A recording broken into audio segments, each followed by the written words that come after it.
Boa tarde, meu nome é João Pedro e meu grupo é eu e o Alberto e hoje a gente vai apresentar o nosso trabalho sobre o protocolo Modbus.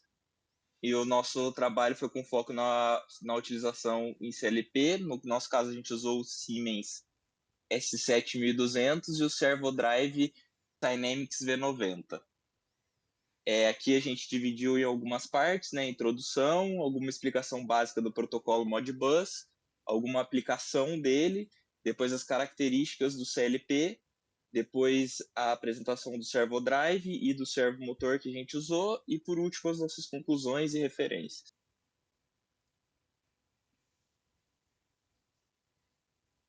Então aqui é a primeira introdução e é a comunicação entre o que é o Modbus, que é a comunicação entre equipamentos industriais, e ela é fundamental para a automação moderna.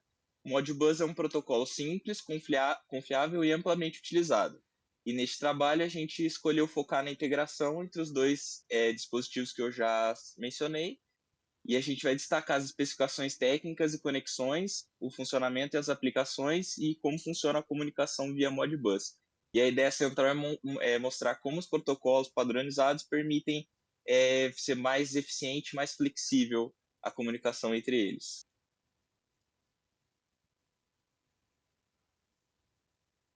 Agora é a explicação do Modbus. Ele foi criado em 1979 pela Modcon e ele pode operar de duas formas: entre mestre-escravo ou cliente-servidor. E a transmissão pode ser feita via serial RS485 ou Ethernet TCP/IP. Ele é um protocolo aberto e simples de configurar e por isso ele é compatível com vários tipos de equipamentos, sensores, IHM, inversor e os sistemas SCADA. Essa padronização facilita muito a integração dos dispositivos industriais também.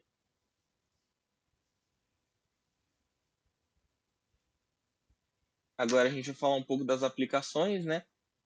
É, Nesse projeto a gente tem uma comunicação Modbus entre o CLP e o Cynamics. O Cynamics vai atuar como servidor e o Siemens como cliente. A troca de dados vai ocorrer pela porta Ethernet RJ45 de forma cíclica, porque garante o sincronismo dos dois. O CLP vai enviar comandos como o start, o stop, tipo, velocidade e posição, e o drive responde com feedback com torque, posição, falha, e tudo isso vai ser configurado pela porta TIA, porta TIA usando blocos de função Modbus como o MB Client.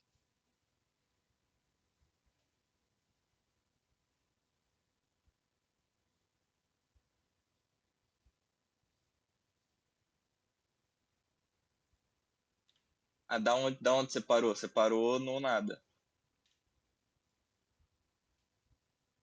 Agora a gente vai falar um pouquinho do CLP que a gente usou, que é um Siemens S7200. Ele é bem compacto e ele é bastante utilizado na automação industrial pelas principais características dele, que ele tem, a alimentação dele é 24 volts, ele tem 14 entradas digitais e 10 saídas digitais, ele possui a interface Ethernet RJ45, que suporta o Modbus, ele pode atuar tanto como servidor, tanto como cliente, e ele tem compatibilidade com diversos protocolos e facilita a integração com IHM, sensores e tal. Aí ele tem a configuração das portas TIA, que a gente vai usar no Modbus, e é isso. Bom, vou falar um pouco aqui sobre o servo driver da Siemens, né? Então, aqui a gente já pode ver que ele tem alguns modelos.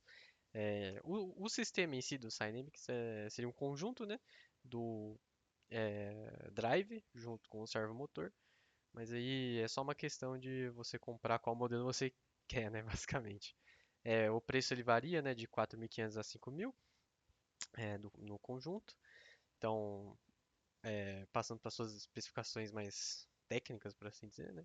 Temos a alimentação AC de 200 a 240 volts, de 380 a 480 e algumas entradas e saídas também do drive, né? Então são sete entradas analógicas, duas saídas digitais. Opa, sete entradas digitais, duas saídas digitais, uma analógica, uma entrada analógica, uma saída analógica. Também tem entrada para o encoder, né? claro, seria o encoder do servomotor, né? Mas vou explicar mais pra frente.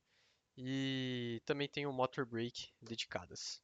Além disso, ele também suporta alguns protocolos de comunicação, sendo eles o RS485, que é para o Modbus RTU, né?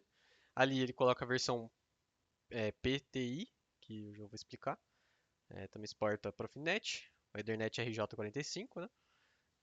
E o USB Mini para parametrização. No caso ali, ele coloca como Cynamics V Assistant, que seria o software da Siemens que poderia parametrizar o drive, né? As suas funções principais, né, seriam o controle de posição, velocidade, torque, né? Como é um drive, ele basicamente funciona como um controlador. Basicamente é um sistema de feedback, de decisor, né, por assim dizer, porque você pega o feedback do servo. Então você precisa de algum tipo de dispositivo para ler esse feedback e tomar uma decisão ou transmitir esse dado, né, para um tomador de decisão, né, por assim dizer. E, enfim, aí mais algumas funcionalidades seria o autotuning, né, supressão de ressonância, safety torque e alguns slots para SD com backup e clonagem de parâmetros. Aqui a gente apresenta também alguns diagramas do sistema do servo drive. Então fica evidente como você deveria realizar, né, a ligação para realizar o seu sistema, né, utilizando o servo drive e o servo motor. Então aqui fica explícito também a questão da ligação Modbus com o Cynamics e o servo motor. E claro, o controlador, que seria o tomador de decisão, né, por assim dizer, o decisor, e a sua comunicação para um painel, para o PC, ou seja, ou por aí vai, né? Aqui também fica a configuração, né, do Modbus RTU, por assim dizer. Então, aqui mais explícito, né? Com a questão dos cabos, qual cabo vai para qual entrada ou qual saída, e que tipo de cabo também, né? Então, cabo aqui a gente pode ver o cabo do encoder, né, do servo motor, o cabo de controle de set point e assim vai. Aqui nós trouxemos, né, a questão do diagrama elétrico e especificações técnicas do catálogo. A gente não vai se aprofundar muito porque não é necessário, né? Seria muita informação para sem função. Mas, basicamente aqui a gente tem questões de temperatura, o suporte total de temperatura, né? Temperatura de funcionamento, questão de umidade, de operação, questão de vibração também, né? Esse tipo de coisa. E aqui a gente tem o diagrama elétrico do circuito do servodrive. Então a gente pode ver alguns buffers de entrada e saída, alguns optos acopladores também, aquela questão de pull-up, de resistor de pull-up para alguns recebimentos de sinal, alimentação, é, é meio que implícito, né? Mas a questão de alimentação, circuito de alimentação, né? Circuito é, e circuitos de proteção e de conversores, né, analógicos digitais e digitais analógicos. Aqui seria a visão dos componentes do sistema, né? Então, as portas do servo drive, conectores do servo drive explicados, né? Grau de proteção, tudo indicado para que você consiga, né, utilizar de forma clara e simples, né, os produtos e, por assim dizer, realizar o que você precisa fazer no seu projeto. Passando aqui para a aplicação do Servo Drive, basicamente ele tem a sua função principal, né, que seria controlar o movimento do servo motor, nesse caso seria o Simotics, né, não sei como falar, em velocidade, torque e posição, e aí recebe os comandos, né, do controlador em questão para converter a energia elétrica necessária que o motor precisa para determinada função, né, por assim dizer. Então, as suas principais utilizações seriam em sistemas que exigem movimentos rápidos, né? Controle de posição fina, aplicações com partidas e paradas frequentes, né? Então, toda essa questão de controle fino de rotação do motor, né? Aqui tem os exemplos de aplicação, então máquinas de embalagem, montagem pick and place, bobinadeiras e toda essa questão de posicionamento fino, né? Que eu coloquei o porquê é usado, mas a gente já sabe, né? Que é basicamente questão de controle. Agora passando para o servomotor, aqui tem alguns modelos disponíveis dele da Siemens, então são esses aqui. A sua tensão nominal é de 200 volts ou 400 trifásico, conforme a versão. Temos a faixa de potência dele, que a gente já tinha visto anteriormente, mas vai de 0,05 kW até 7 kW. E o seu torque nominal, dependendo do modelo, no catálogo demonstra certinho as curvas de torque e velocidade nominal, por assim dizer, né? No servomotor, como é um servo, a gente sabe que tem o sistema de feedback, então basicamente o seu encoder é integrado. Nesse caso, ele pode ser ou um incremental de 200, não, 2.500 pulsos por revolução, ou absoluto em 200 bits, né, que seria o multiturn. Ah, tem o freio eletromagnético, mas é opcional, né, de 24 volts DC. Tem a sua compatibilidade em questão, né, que seria para o Cynamics, e a sua documentação está no catálogo dos servomotores, né, por assim dizer. Aqui a gente tem os conectores, né? Nele a gente vai encontrar é, três fios de potência, né? De energia, né? Por assim dizer, três fases, mais o terra. Tem os conectores do encoder, do freio, caso você opte por tê-lo, obtido, né? E o grau de proteção. Aqui a gente está exemplificando, né, esses conectores. Então, esses aqui são todos do servomotor, né? Então aqui a gente pode ver os tipos, né? O seu nome, por assim dizer, aqui em cima, e a sua para qual função determinado conector serve. Então aqui seria o Power Connection de energia, aqui para o encoder incremental, absoluto, e aqui para o brake, que seria o freio, né? Aqui a gente tem as especificações técnicas do servo motor. Vou passar rapidamente também, né? Então vai de encontro com aquilo que a gente já tinha comentado. Então, a gente pode ver a questão de torque, de velocidade, né, velocidade máxima, do encoder integrado, as suas vantagens, né, dependendo de qual versão, o tipo de inércia que você gostaria de ter no servomotor, as questões de ganho, de temperatura de operação, e esse tipo de coisa. A questão também do grau de proteção, então aqui temos alguns, como que se diz? Algumas normas, né, por assim dizer, qual norma ela segue, né? E aqui mais explicitamente também outras especificações, né? Então são muitas, né? O catálogo é bem completo é, e acaba que fica bem fácil de você escolher, né?